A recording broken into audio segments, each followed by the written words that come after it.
Hi guys, രാവിലെ മീൻ മേടിക്കാൻ വേണ്ടി കടയിൽ പോയതാണ്. ഏത് മീനാണ് മേടിക്കുന്നത് നോക്കി നിന്നപ്പോഴത്തേക്കും കണ്ടത് ഞണ്ടായിരുന്നു. പിന്നെ ഒന്നും നോക്കിയില്ല, ഞണ്ട് മേടിച്ച്. ഇനി ഞണ്ട് കൊണ്ട് അമ്മയുടെ കുറച്ച് കലാപരിപാടികളാണ്. അമ്മ കേട്ടോ ഞണ്ട് വൃത്തിയാക്കുന്നത്.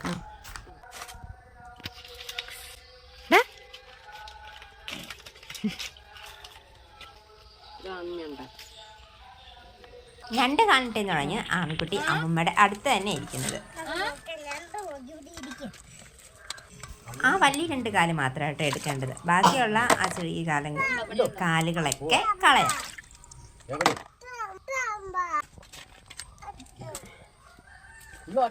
വീഴരുത് കേട്ടോ, ഞാൻ തമ്പുമ്പോ തിരിയുന്നേ.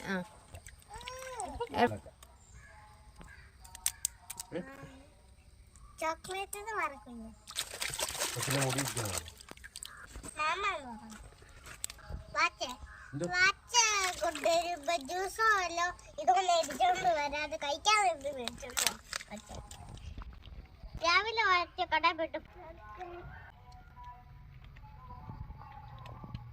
അങ്ങനെ നമ്മുടെ ആദ്യത്തെ ഞണ്ട് വൃത്തിയാക്കി എടുത്തിട്ടുണ്ട്. നല്ലതുപോലെ കഴുകിയെടുക്കണം. ഈ മടലിൻ്റെ ഒക്കെ തരിയൊക്കെ കാണും.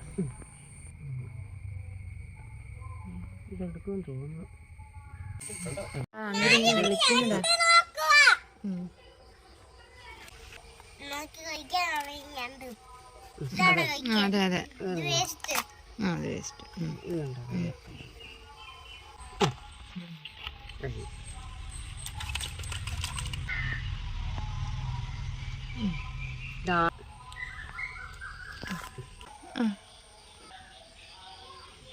പെൺപൂവ്, ഇത് ആൺപൂവ്.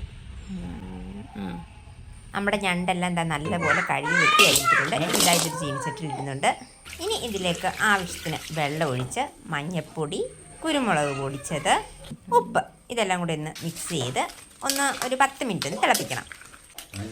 അടച്ചു വെച്ച് തിളപ്പിക്കാതെ. ഞണ്ടിൻ്റെ കളറൊക്കെ മാറി നല്ലപോലെ ഞണ്ട് വെന്തിട്ടുണ്ട്.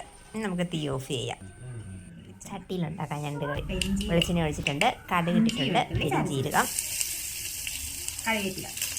മിക്സ് ചെയ്യാതെ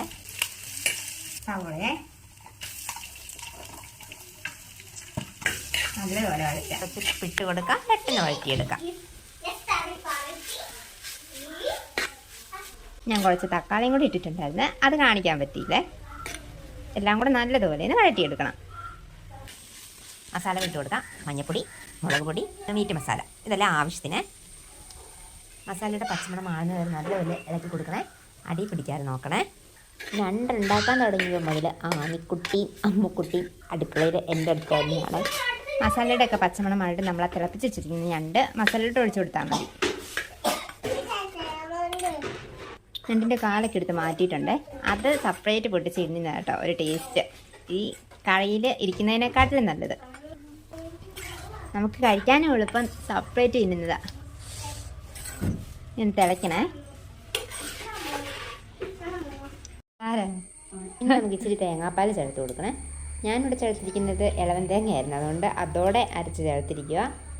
അങ്ങനെയും ചേർക്കാം, തേങ്ങാപ്പാലായിട്ടാണെങ്കിലും ചേർക്കാം. തിളച്ച് കഴിഞ്ഞിട്ട് വേണം തേങ്ങാപ്പാൽ ഒഴിക്കാൻ വേണ്ടി, എന്നിട്ട് ഓഫാക്കാം. ഇനി കുറച്ച് കരിപ്പിലും കൂടെ വരാവേ. ഇപ്പം വരുന്ന ഒരു മണം ഉണ്ടല്ലോ, ആ മണം കേട്ടത് തന്നെ 2 പ്ലേറ്റ് ചോറുണ്ടാവേ. ചോറ് മാത്രമല്ല, കപ്പയും പൊറോട്ടയോ ചപ്പാത്തിയോ എന്തിൻ്റെ കൂടെ ഉണ്ടെങ്കിലും കഴിക്കാവേ.